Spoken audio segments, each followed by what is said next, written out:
ನಮಸ್ಕಾರ ವೀಕ್ಷಕರೇ, SBT ಕಾರ್ಬನೈಸೇಷನ್ ಕಡೆಯಿಂದ ನಮ್ಮಲ್ಲಿ ಇವತ್ತು ಶಿಫ್ಟ್ ಡಿಸೈರ್ ಯೆಲ್ಲೋ ಬೋರ್ಡ್ ಒಂದು ಬಂದಿದೆ. ಅದರಲ್ಲಿ ಕಂಪ್ಲೇಂಟ್ಸ್ ಏನೇನಿದೆ ಅಂದರೆ ವೈಟ್ ಸ್ಮೋಕ್ ಬರ್ತಾ ಇದೆ ಬೆಳಗ್ಗೆ ಸ್ಟಾರ್ಟ್ ಮಾಡಿದಾಗ, ಆಮೇಲೆ ಬ್ಲ್ಯಾಕ್ ಸ್ಮೋಕು ಬರ್ತಾ ಇದೆ, ಮೈಲೇಜ್ ಡ್ರಾಪ್ ಆಗಿದೆ, ಪಿಕಪ್ ಲೋ ಆಗಿದೆ, ಇಂಜಿನ್ ನಾಯ್ಸು ತುಂಬ ಇದೆ.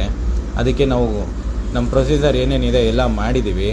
ಅದಕ್ಕೆ ಇವಾಗ ಟ್ರಯಲ್ ಒಂದು ರೌಂಡ್ ಹೋಗ್ಬಿಟ್ಟು ಬಂದುಬಿಟ್ಟು ಯಾವ ಥರ ಇದೆ ಅಂತ ನಿಮಗೆ ಕಸ್ಟಮರ್ಸ್ ರಿವ್ಯೂ ತಿಳಿಸ್ಕೊಡ್ತೀನಿ ನೋಡಿ ವೀಕ್ಷಕರೇ. ಸರ್ ನಮಸ್ಕಾರ. ಸರ್ ನಮಸ್ಕಾರ. ಸರ್, ಬಿಫೋರ್ ಡಿಕಾರ್ಬನೈಸೇಷನ್ ಮಾಡಿಸೋಕ್ಕಿಂತ ಮುಂಚೆ ಯಾವ ತರ ಇತ್ತು, ಇವಾಗ ಯಾವ ತರ ಇದೆ ಸರ್ ಕಾರ್ಬನ್ ಕ್ಲೀನ್ ಮಾಡಿಸಾದ್ಮೇಲೆ? ಸರ್ ಸ್ವಲ್ಪ ಗಾಡಿ ಜರ್ಕ್ ಹೊಡಿತಾ ಇತ್ತು. ಓಕೆ. ಪಿಕಪ್ ಇರಲಿಲ್ಲ. ಓಕೆ. ಸ್ವಲ್ಪ ಮೈಲೇಜ್ ಡ್ರಾಪ್ ಆಗ್ತಾ ಇತ್ತು. ಓಕೆ. ಆಮೇಲೆ ಟಾಪ್ ಗೇರ್ ಹೋಗೋ ಮೂವ್ಮೆಂಟ್ ಅಲ್ಲಿ ಹೈವೇದಲ್ಲಿ ಹೋಯ್ತಾ ಇರಬೇಕಾದ್ರೆ okay top gear slow movement ಅಂದ್ರೆ ಒಂದು 40 ಕಿಲೋಮೀಟರ್ ಬಂದ ತಕ್ಷಣ ಸಣ್ಣ ಪಿಕಪ್ ಎತ್ಕೊಂತ ಇರಲಿಲ್ಲ.